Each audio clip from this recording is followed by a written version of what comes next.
Preparation, guys. Hello. Okay.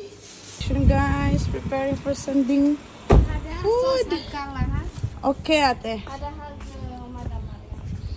Ada bas mama sueb hindi. Bas mama sueb? Garib alaw diyo. Okay. Ayun. Shukran. Bye. Ayun. So, ang routine natin ngayon, guys, is ang mag-deliver na iftar. No, not iftar. Futur nila. So, here we go. Tara.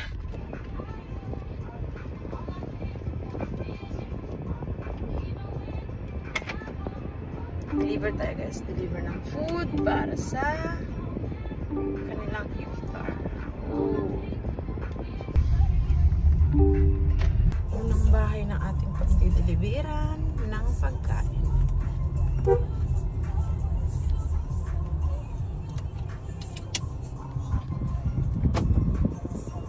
First house done.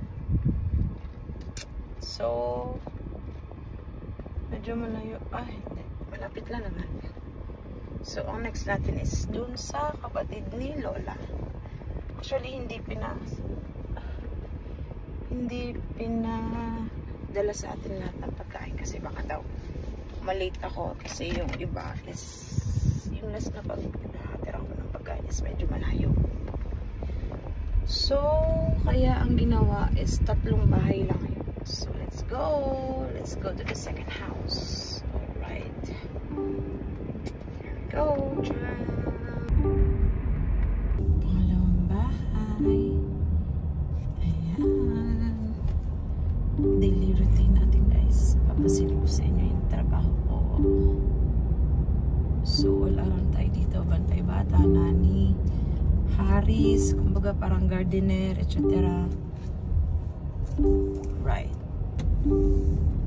Alright, so andito tayo sa pangatlong bahay. Here we go. Magbibigay tayo ng pagkain. First and second house, finish. Let's go to the third house. Medyo malayo-layo yun, guys. Mga 10 minutes siguro. So, here we go. Ito yung daan papunta sa bahay ng anak ni Lola. So, daily routine natin is ang mag-deliver ng kanilang iftar.